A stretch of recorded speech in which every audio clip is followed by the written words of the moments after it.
My name is Rachel Simonides, and today's date is November 17th, 2025.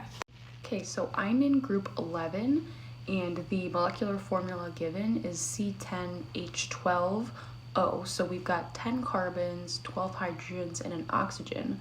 So for the degree of unsaturation, I used the formula 2C. So 2 times the carbons plus 2 minus H, so minus the hydrogens, divided by 2. So that's 2 times the 10 carbons plus 2 minus the 12 hydrogens divided by 2. We get 5 degrees of unsaturation. The oxygen doesn't affect the hydrogen count needed for a molecule to be fully saturated, so the oxygen doesn't change the degree of unsaturation calculation.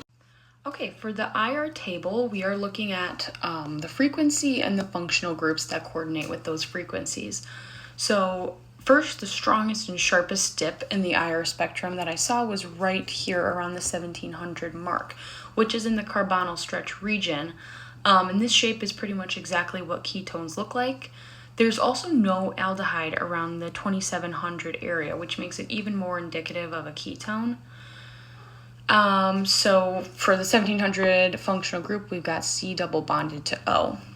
I'm kind of going out of order, but next for the 3000, there are C to H stretches here that indicate sp2 aromatic hydrogens.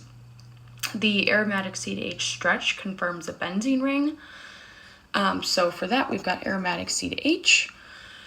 The peaks around 1500 and 1600, so right here shows 2 dips, which indicates phenyl rings, so this just kind of further confirms our benzene ring theory. So 1500, 1600 shows aromatic C double bonded to C.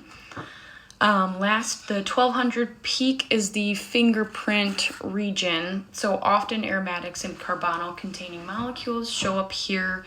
This isn't really a diagnostic peak, but it does support the C to O stretches that we're seeing. So 1200 C to O functional group. Okay, now for our 13C chart, we're looking at chemical shift seen in this graph here with the type of bonding environment. So starting off with 200, which is very downfield, any signals between 190 and 220 are always carbonyls, so aldehydes and ketones appear here. This is around 195 to 205, which is typical of ketones. So next for 125, there are 4 peaks in this region. Aromatic carbons appear in the 120 to 150 window. A benzene ring normally gives 6 unique carbons, but a para-substituted ring has symmetry, so only 4 different carbon environments, which is the 4 peaks. So this spectrum is showing exactly 4 peaks, showing that it is a para-substituted ring. Next, for the peak around 35, we've got a CH2 or a methyl group directly attached to a benzene ring. And this typically appears around 30 to 40. Next at 25, we have a methyl group attached to a carbonyl, appears around 20 to 30, so this is the acetyl group. Last, we've got 15, which is a methyl group at the end of an ethyl chain, shows up around 10 to 15. So 15 has the methyl, 25 has the ketone with the methyl, 35 has the aromatic with the ethyl, 125 just shows our benzene ring, and then 200 shows our ketone. Okay, last we have our 1H chart and our ppm graph. We're looking at chemical shift, integration, multiplicity, and interpretation. So our peaks at 7.3 and 8 both have an integration of 2H, and both are doublets because there is only one neighbor proton, so we use the multiplicity formula of n plus 1 and we get 2. Also, aromatic protons always appear in the 6.8 to 8.5 range. Since we think this is a para-substituted ring, this also will give us 2 sets of aromatic hydrogens. So next, 2.9 is an ethyl with integration of 2H.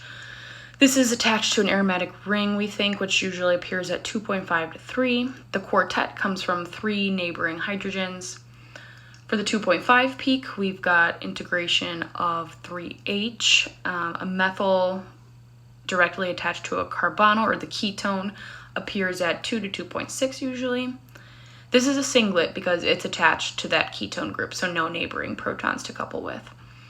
Last, the 1.2 is a methyl, which is a 3H, both are 3H, which is methyl at the end of an ethyl group, and this is normally 1 to 1.2, and this is a triplet because it's next to that ethyl group. So this is the interpretation, kind of what I've just talked about. We think we've got a methyl and ethyl group, ketone with a methyl group, aromatic with the ethyl group, aromatic with the ketone group. For our final proposed structure, we know we have a benzene ring that is para-substituted, so the substituents are in spots 1 and 4 opposite each other. Ketones pull electrons strongly, so that's downfield, and CH2, CH3 barely pulls, so that is upfield.